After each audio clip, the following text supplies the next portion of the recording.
Thank you, Irene. Thank you, Jen, for inviting me. I'm really honored to be here. I will talk about the crisis of the gift. The gift, in its various manifestations, is deeply connected to life itself, and patriarchy is based on the crisis of the gift. This is the core of a theory of patriarchy, which I have been trying to work out, and I'm still trying to work out for the last years. Many of you have already spoken about gift-giving as bounding element of human life and society. I always had the ambition to think beyond society. This is certainly not easy, as all of us are human beings, and we don't have any idea of what it means, what it really means to be an animal or a plant or another child of Mother Earth. And we certainly don't have any idea what it means to be this planet. But we have the ability to observe and to connect the various experiences we are making in our lives. When we say that the gift in its various manifestations is deeply connected to life itself, we are trying to leave the anthropocentric perspective behind us. We are trying to explore an original logic which is everywhere and which lies behind everything. I'm thinking of the gift as logic of life, and I'm following other writers and thinkers in this. Inspired by Genevieve's book, Forgiving, I knew I had to learn more about it.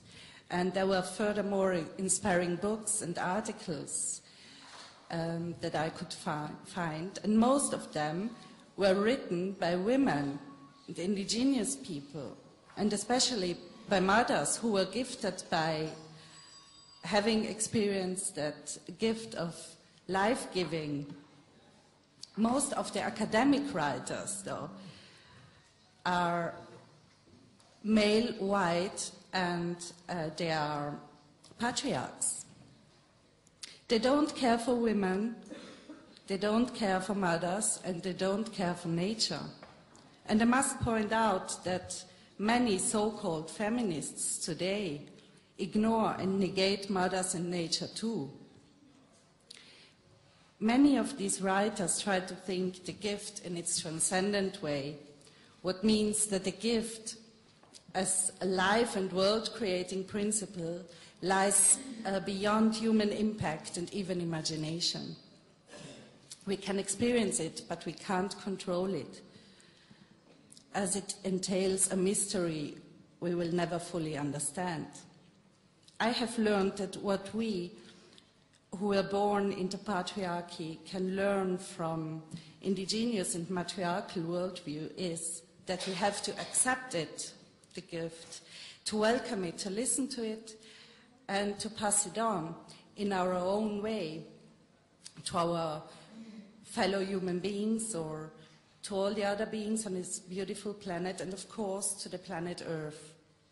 With our bodies as mothers, as lovers, as farmers, and so on. Our souls, for example, when we care for others and nurture them emotionally. And our mind as researchers, as poets, as speakers, and etc.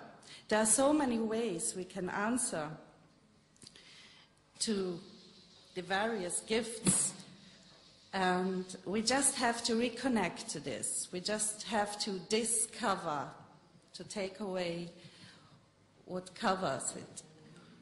What patriarchy throws into a deep crisis by negating it and by trying to transform and reverse it.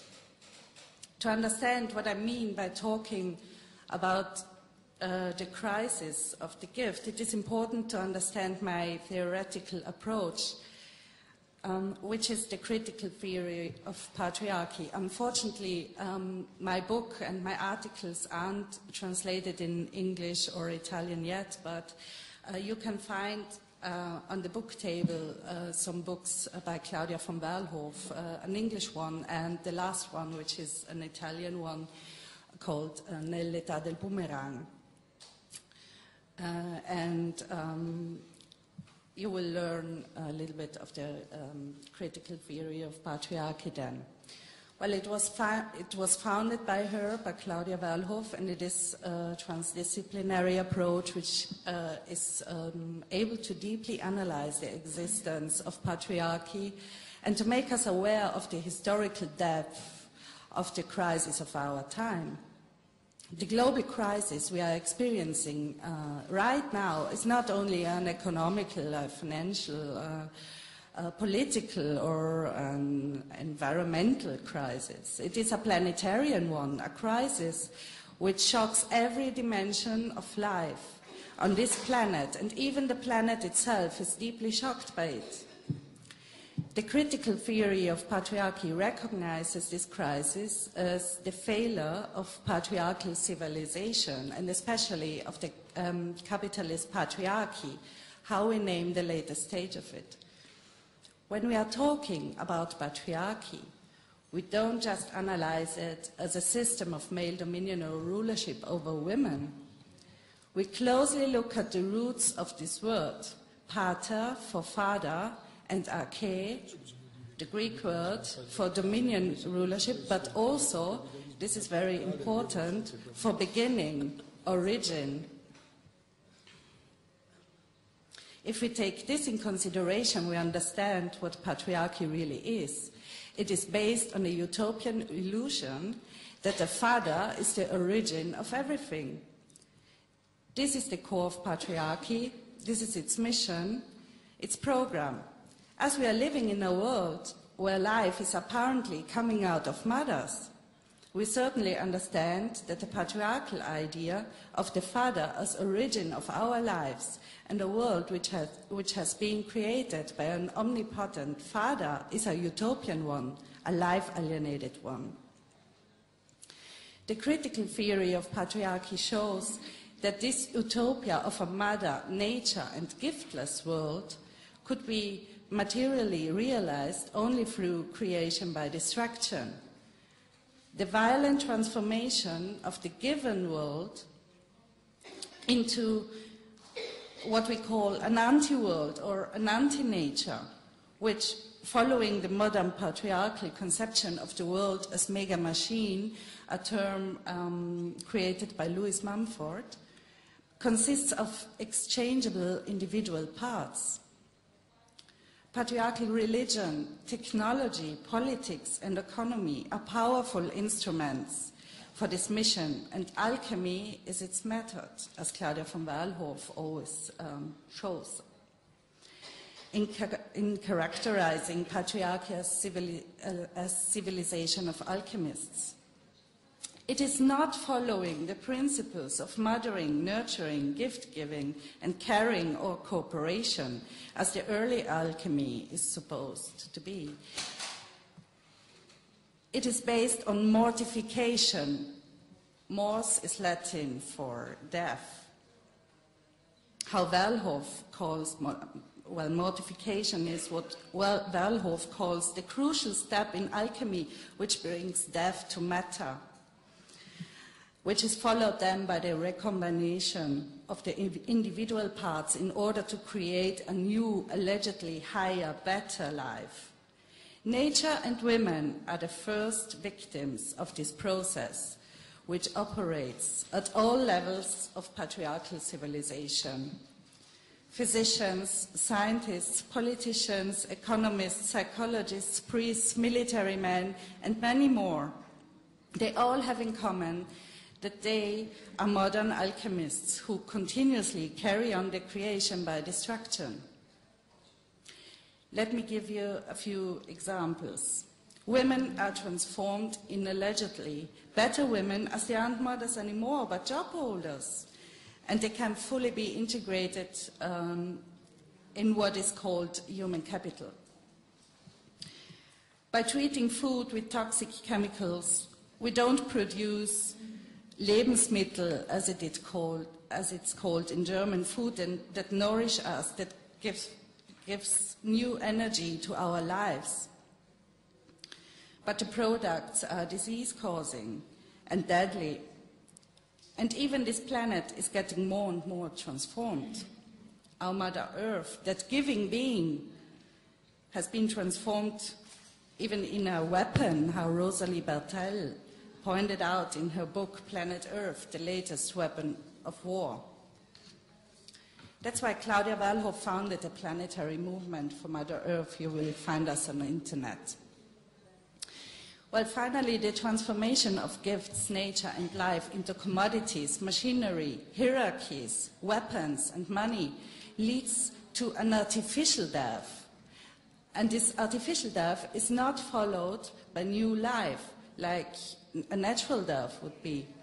This is what we are experiencing right now, when we are literally living on our mountains of toxic rubbish. But let's come back again to the gift.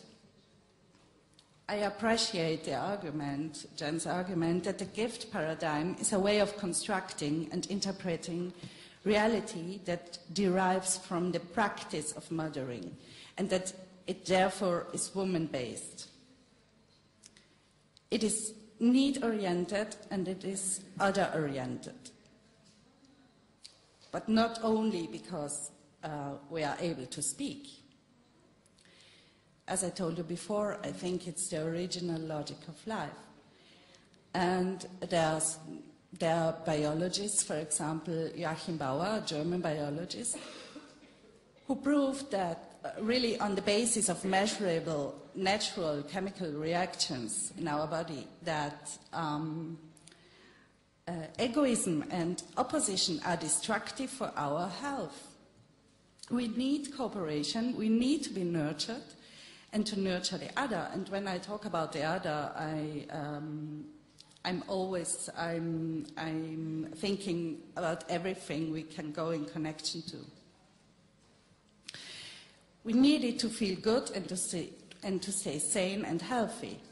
But patriarchy tries to convince us of the contrary. Egoism and competition are the keys to progress and evolution. Patriarchy as alchemistic system transforms the gift in an anti-gift, in a poison. It tries to take the gift giving and receiving out of its context and to pervert it. As gift givers and receivers, we are suspicious, as we are not controllable and we act on our own authority. We constantly are victims of this social alchemistic process, which aims to transform us in exchangers, consumers, job holders, warriors, human capital.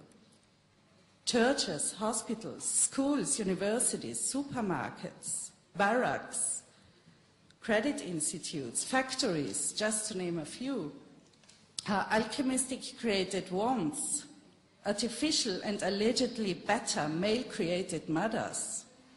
As Mary Daly already pointed out in her path-breaking book, Gin Ecology, they can only be established by the mortification of the real, the gift-giving and caring mothers, women or matriarchal communities, and especially planet Earth as the big mother who gives us life. Instead of giving and receiving according to our needs and the needs of the other, we are forced structurally to exchange and to take violently.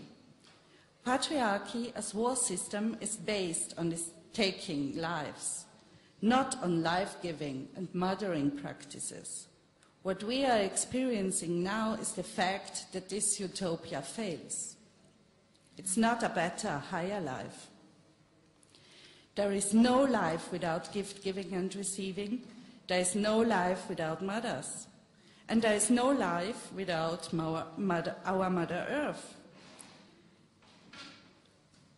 Patriarchy creates endless death. This is the crisis we are going through right now. Well, if we take a close look at the word crisis, we understand that it means decision, but also separating. This is what is really in the core of patriarchy. The separating of mothers and children, of giver, receiver, human being, nature, body, soul, and mind, and so on. If we ask the question what the alternative would be, Claudia Wallhoff always says we need a deep alternative or it will fail. We will have to recognize the deadly roots of this system at all levels of society, history, individual life and the globe. The alternative has to be non-capitalistic and it has to be non-patriarchal. It should be based on the remains of what is already there and what we call the second culture, a matriarchal and gift-based culture within patriarchal society. We wouldn't survive without this culture. That's what's keeping us alive. Even though this has been violently made invisible to most of us, it can be made conscious again. Imagine this system without non-paid work, for example, the work of the mothers, caring work, housework, voluntary work, and so on and so on. Imagine the system without giving and receiving, without mothering. It would crash. We couldn't survive. And that's the key. We will have to reconnect to these life-giving and mothering practices in every dimension of our lives. Thank you. Great.